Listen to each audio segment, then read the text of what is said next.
दोस्तों, फिल्म अभिनेत्री और बॉलीवुड के पहले परिवार कहे जाने वाले बच्चन परिवार की बहू ऐश्वर्या राय बच्चन बेहद ज्यादा मुश्किलों में आ गई हैं। हालात तो ये हैं कि ऐश की गिरफ्तारी तक हो सकती है। हालांकि सोमवार सुबह तक सब कुछ ठीक था। ऐश्वर्या राय को पूछताछ के लिए बुलाया गया था और ऐश्वर्या पूछताछ के लिए जा भी रही थी, मगर अचानक सब कुछ उलट गया, पलट गया। ऐश्वर्या राय अचानक गायब हो गई, जिसके बाद अंडरग्राउंड तक होने की खबर आ गई। अब बड़ी बात यह है कि इसी के बाद ऐश्वर्या पर गिरफ्तारी की तलवार लटक गई है। तो क्या है पूरा मामला, क्या है पूरा अपडेट, आपको सब कुछ बताते हैं। आप भी इस वीडियो को लाइक और शेयर कर अपना प्यार और सपोर्ट दिखाएं और कमेंट में आप भी अपनी बात, अपनी राय जरूर रखें। तो बॉलीवुड के दिन इन दिनों ठीक नहीं बल्कि बहुत ज्यादा बुरे चल रहे हैं। पहले आर्यन खान केस में मामला मुश्किलों में आया, तो उसके बाद सुकेश चंद्रशेखर के मामले में जैकलीन और नोरा फतेही के साथ ही 15 बड़ी हीरोइनों के नाम आ गए, जिन्हें समन भेजा जा रहा है और जिनकी बहुत जल्द परेड भी कराई जाएगी। लेकिन इस बीच एक और हाई प्रोफाइल मामले ने बॉलीवुड की नींद उड़ा दी है और वो मामला है अमिताभ बच्चन के परिवार से जुड़ा हुआ। जी हाँ, पनामा पेपर्स के मामले में ऐश्वर्या राय बच्चन को समन किया गया था। ऐश्वर्या राय दिल्ली में ईडी के दफ्तर भी पहुंचने वाली थी, मगर अचानक रास्ते से ही, जी हाँ, अचानक ऐश्वर्या राय गायब हो गई। ये बहुत बड़ी खबर आपको बता रहे हैं। ऐश्वर्या राय पूछताछ के लिए निकली जरूर थी, मगर ईडी दफ्तर नहीं पहुंची क्योंकि बीच में ही अचानक कुछ ऐसा हो गया।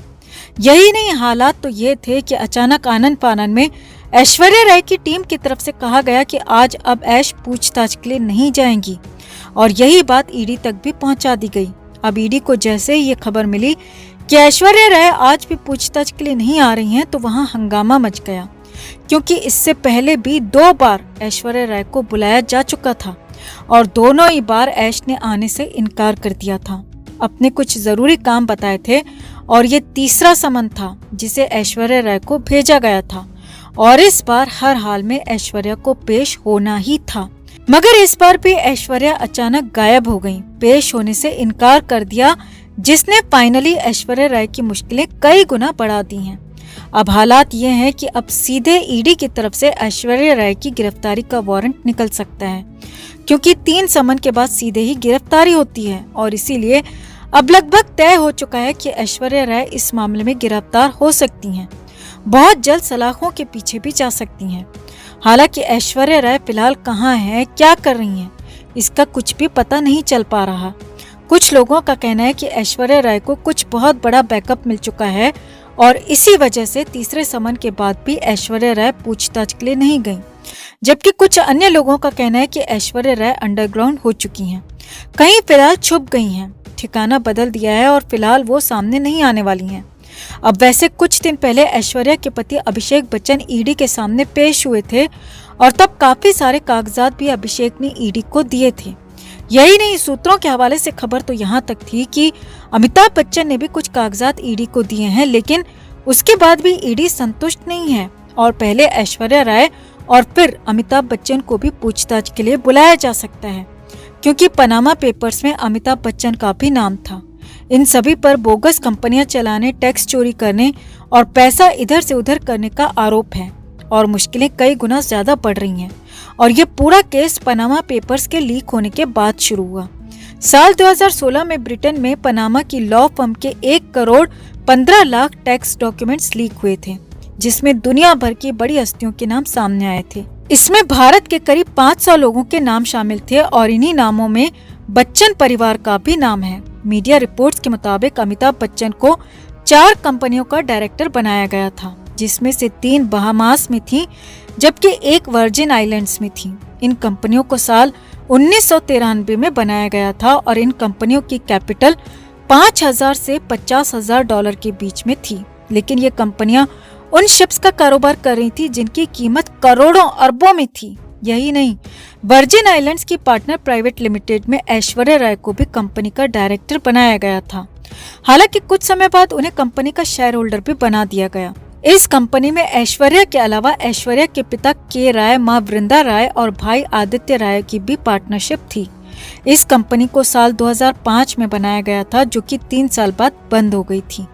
यानी कि कुल मिलाकर अमिताभ बच्चन के साथ ही ऐश्वर्या राय और पूरे परिवार की मुश्किलें बढ़ने वाली हैं और हो सकता है कि बहुत जल्द ऐश की गिरफ्तारी भी हो जाए, ऐश्वर्या राय सलाखों के पीछे भी पहुंच जाएं।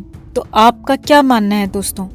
बड़े बड़े नाम करने वाले लेकिन दर्शन जिनके छोटे हैं, इन पर कैसी कार्रवाई होनी चाहिए? कमेंट में आप भी अपनी बात, अपनी राय जरूर रखें और वीडियो को लाइक और शेयर कर अपना प्यार और सपोर्ट भी जरूर दिखाएं। तो आर्यन खान केस में जबरदस्त बवाल हुआ था। आर्यन को करीब महीना भर जेल में रहना पड़ा था। उस दौरान ये भी लगने लगा था कि अब बॉलीवुड का कोई भी ड्रगी बचेगा नहीं और समीर वानखेड़े का अंदाज ही कुछ ऐसा था।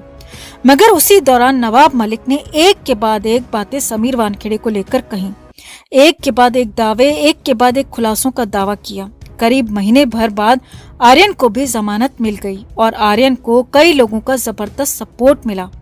अब जब नवाब मलिक ने समीर वानखेड़े को लेकर कई तरह के दावे किए तो कई लोग नवाब मलिक के समर्थन में भी आ गए और समीर वानखेड़े पर बातें की गईं, खुलासे किए गए और तब लगा आर्यन खान केस की तरह समीर वानखेड़े का करियर, समीर की नौकरी, सब कुछ खत्म हो जाएगा।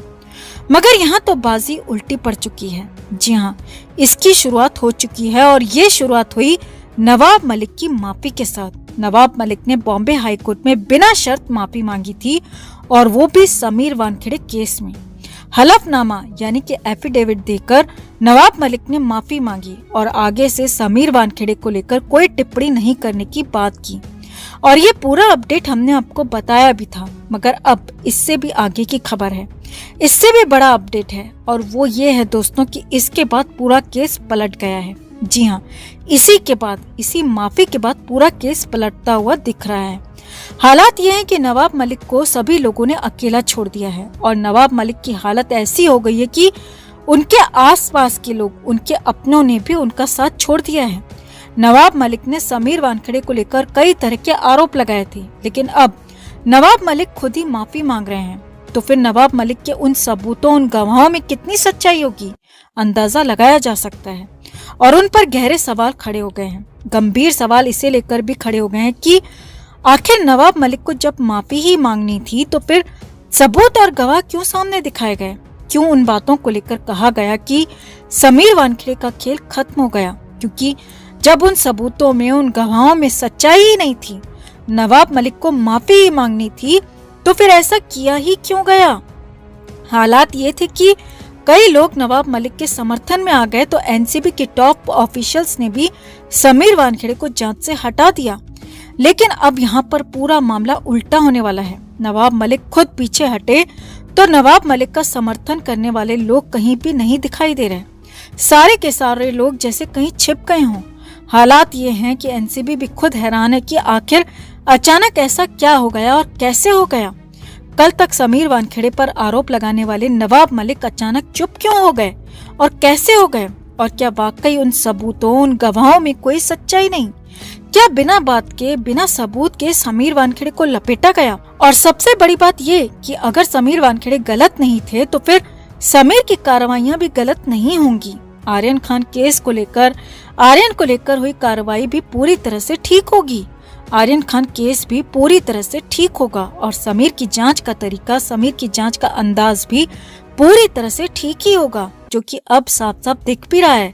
यानी कि कुल मिलाकर बहुत जल्द एनसीबी की तरफ से बड़ा एक्शन लिया जा सकता है। समीर वानखेड़े को फिर से आर्यन खान केस दिया जा सकता है।